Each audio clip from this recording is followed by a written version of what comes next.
Students, assalamu alaikum. Hope you are doing well today.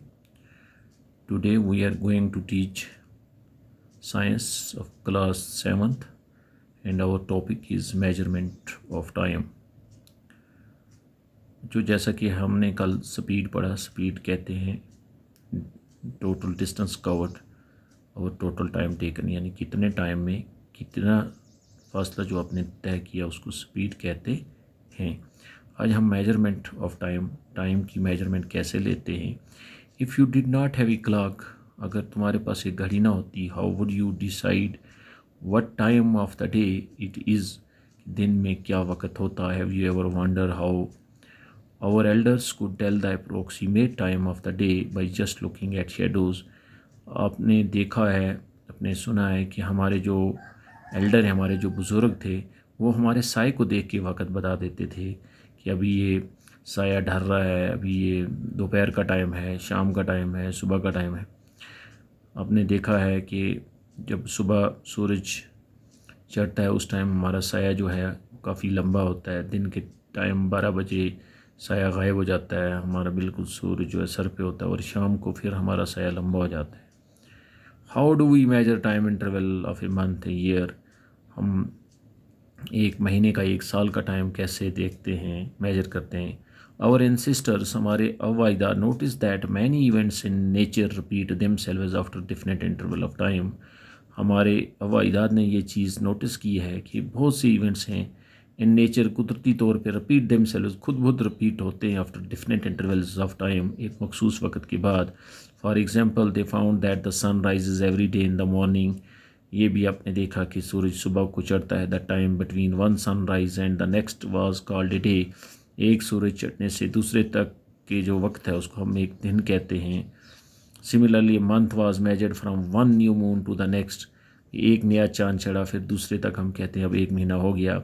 Year was fixed as the time taken by the earth to complete one revolution of the sun, एक साल को fix किया गया कि कितना time लगा ज़मीन को सूरज के गिर्द चक्कर करने में। तो आपने देखा 365 दिन और 4 घंटे लगते हैं, तो उसमें हमारा एक साल बनता है।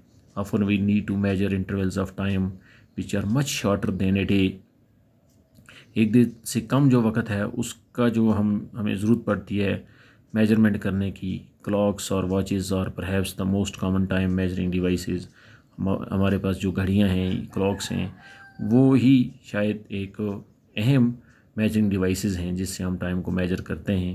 Have you ever wondered how clocks and watches measure time, क्या कभी तुमने देखा कि घड़ियां जो हैं ये टाइम को कैसे मेजर करती हैं।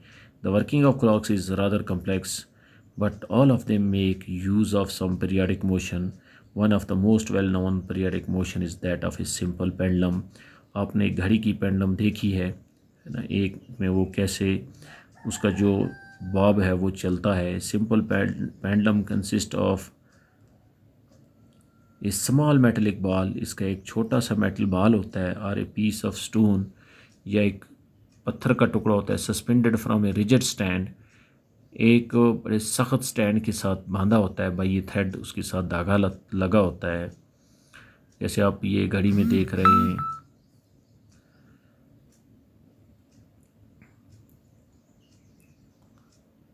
The metallic ball is called the bob of the pendulum, ये जो मेटलिक बॉब है पेंडुलम का, इसको पेंडुलम कहते हैं।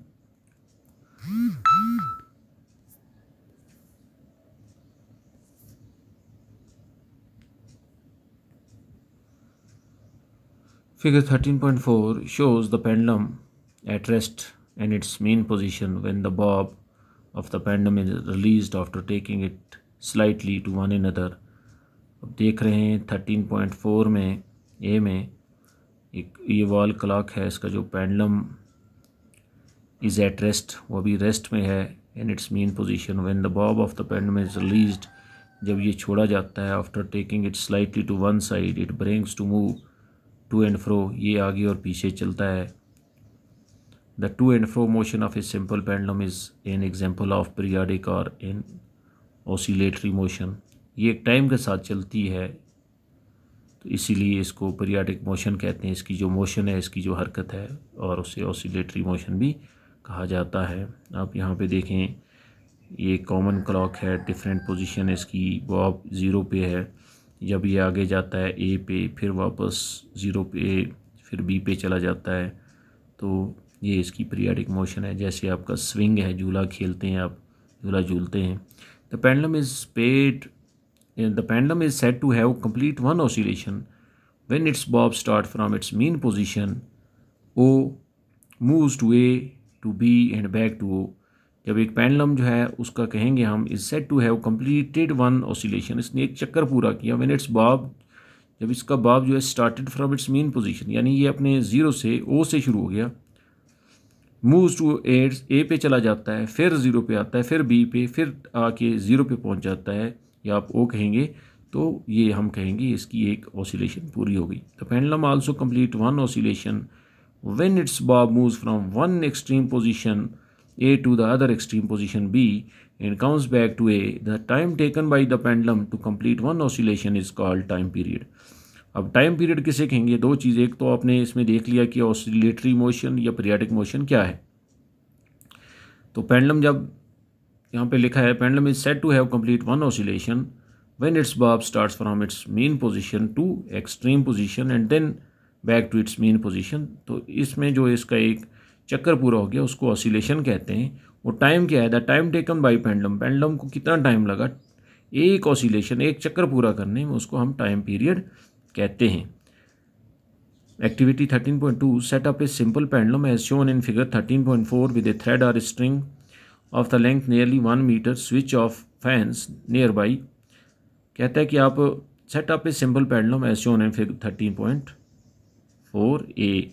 यहाँ पे जो पेंडुलम दी गई है उसको आप विद ए थ्रेड, एक धागे से बांधो, या string length nearly 1 metre, 1 metre की हो, switch off fans near by, आपके नज़दीक जो भी फ़ैन है उनको बंद कीजिए।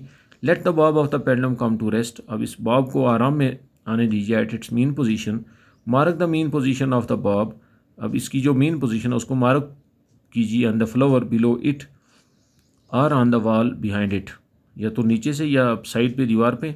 To measure the time period of the pendulum we will need to stopwatch, आपको एक स्टॉप वॉच की ज़रूरत है। However if stopwatch is not available, a table clock or a wristwatch can be used, आप एक घड़ी का इस्तेमाल कर सकते हैं या टेबल क्लॉक का। To set the pendulum in motion gently hold the bob and move it slightly to one side, make sure that the string attached to the bob is tilt while you displace it. जब आप इसको धक्का देंगे तो ये अपनी position को change करेगा, उससे हम ये नोटिस लगाएंगे कि इसने फिर उसको रिकॉर्ड करेंगे हम। Now release the bob from its displaced position, remember that the bob is not to be pushed when it is released.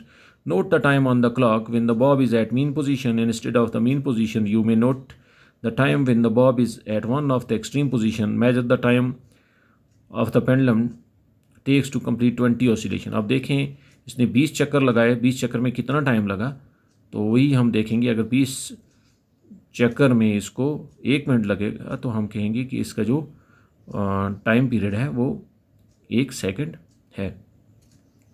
Record your observation in table 13.2 the first observation shown in just a sample. Your observation could be different from this. Repeat this activity a few times and record your observation by dividing the time taken for 20 oscillation by 20। अगर आप 20 second में 20 चक्कर किए हैं तो आप इसको तकसीम करेंगे तो हम उससे ये अंदाज़ा लगाएंगे कि इसका जो टाइम पीरियड है वो 1 सेकंड है, यानी 1 सेकंड में इसने एक ही चक्कर पूरा किया। Get the time taken for one oscillation or the time period of the pendulum. Is the time period of your pendulum nearly the same in all the cases? No. Note that is slight change in the initial displacement does not affect the time period of your pendulum. अगर अब थोड़ी सी इसमें कोई भी displacement होगी उससे फ़र्क नहीं पड़ेगा। Nowadays most clocks or watches have an electric circuit with one or more cell. These clocks are called quartz clocks. आज जो घड़ियाँ आई हैं क्वार्टज क्लॉक्स हैं। The time measure by the quartz clocks is much more accurate than that of the clocks available earlier. जो पहले time में घड़ियाँ हुआ करती थी उसके टाइम में थोड़ा फ्लक्चुएशन आ जाती थी। आज क्वार्टज क्लॉक्स जो हैं ये डिजिटल हैं, इस पर टाइम जो है वो एक्यूरेट आता है। Table 13.2 time period of a simple pendulum. आप देख रहे हैं length of the string 100 centimetre है, टाइम टेकन है उसको 20 ऑसिलेशन का 42 सेकंड्स, और टाइम पीरियड इसका जो आ गया वो हो गया 2.1 सेकंड। होप आपको ये समझ आया होगा। बाकी वस्सलाम।